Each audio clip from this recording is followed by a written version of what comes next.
show going through PJTV. You're selling shirts. You're selling mugs. You're a capitalist. I am a capitalist, entrepreneur, realist. I mean, but why aren't you trying to get a job? Why aren't you trying to become that 12%, get out of that 12%? Because technically you're not employed. You're employed. You're your own self-employment. Right. How do you feel about that? It feels great. It feels great to be able to do that. It didn't always feel good, that's for sure. And now here's the thing with me. Now, this was a long time coming.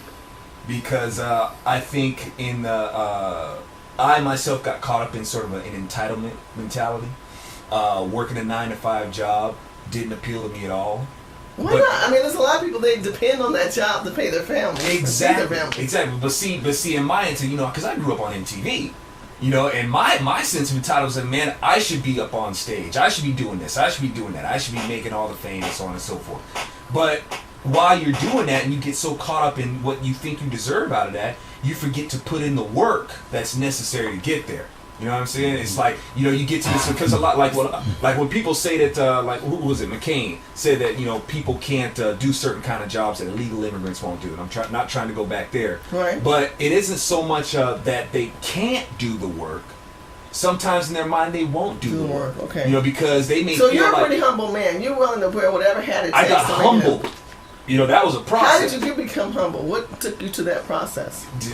Me feeling like, man, I know that I'm destined for better things, and I want those better things right now. You know what I mean? That's where I was. It's like, so for me, you're not entitled. They're part of the gimme. I deserve this. Well, I didn't want it to be given to me. I just knew that there is something that I need to be doing. I don't need to be working a 9-to-5. You know what I mean? So some people we're talking about hard times. Some people aren't made for 9-to-5. One example is you made your own self-made. Like I got on the train the other day, and one brother was selling bootleg CDs. That's how he makes his money doing bootleg CDs. Now, some people will say that's stealing. Other people say it's an opportunity.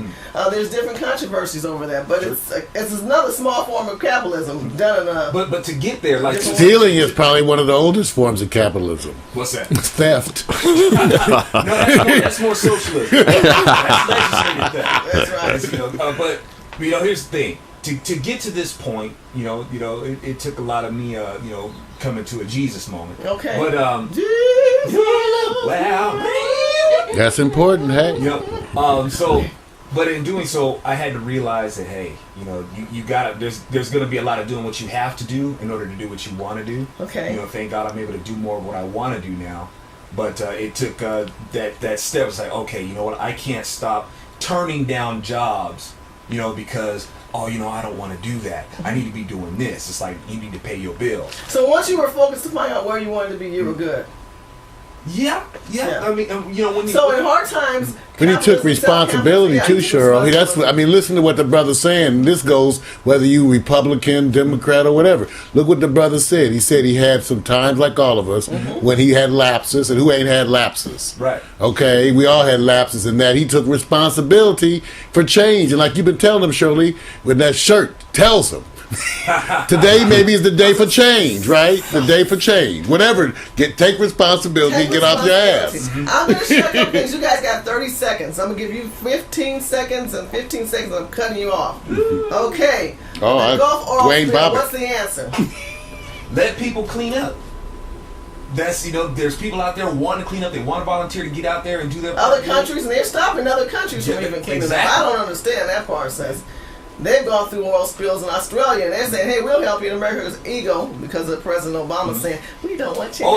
America in general, our ego's not in the way. We're like, hey, man, let people help.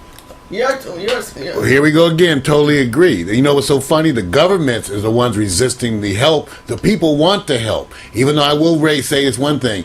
I don't know how the people of Louisiana are going to rectify this whole issue of where everybody either works for BP or works in the fishing industry. They are mutually going to run head to head for the next Okay, next 2 topic. decades. You know, my answer to that is more people will die before they wake up. Well, Unfortunately, yeah. people are committing suicide. Right. People are using themselves as martyr for the American people and for the world to identify what's the horrible situation going on in America today.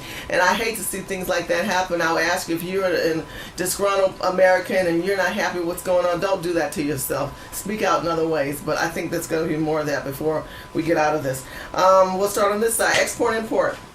And businesses in America today. I think you have to have new ways of looking at, because the old ways are actually irrelevant. These are world corporations that have world impact, world agendas, and therefore borders make no matter. And as long as you're still dealing with that nationalistic view toward business, you're really dealing in the old ways. That's not how business is done.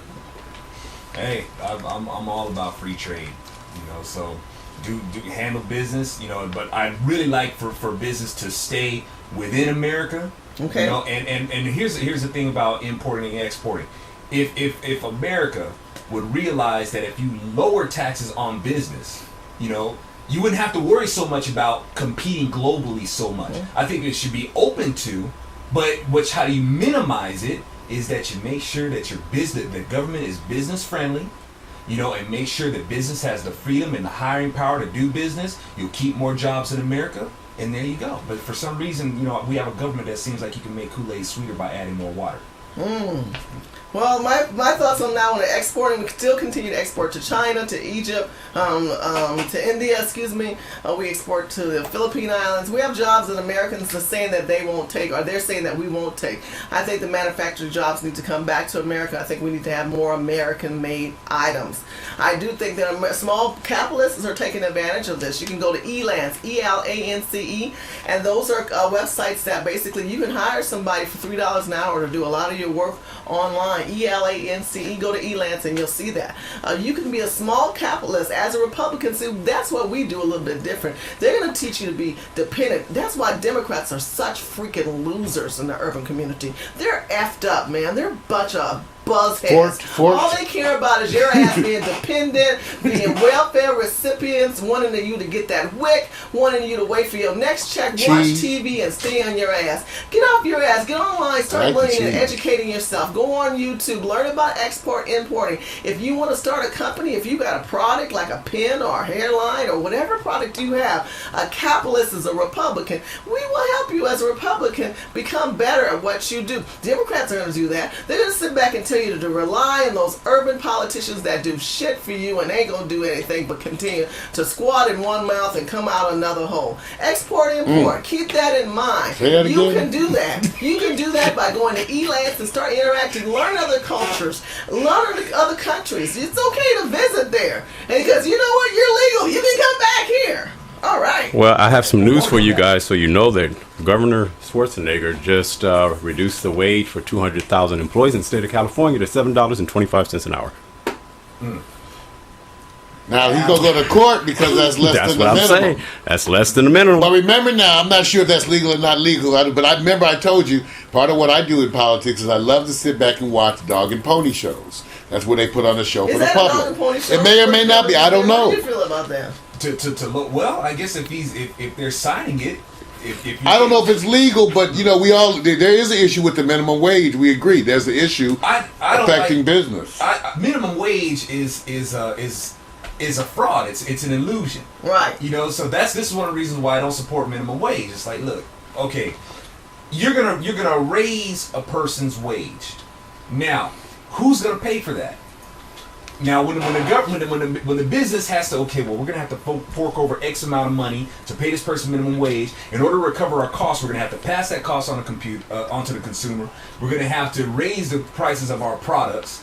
So by the time everybody does that, right, the minimum wage doesn't go anywhere. Right, it's not even effective. Yeah, and see, people they come down. But isn't minimum wage a mindset? The fact that the word minimum is in place limits your mindset. It's like the government is telling you, you're not going to ever make anything. You're never going to become anything because you're limited. Right. So we're going to limit your funds. Instead of saying this is a standard start rate, there's no...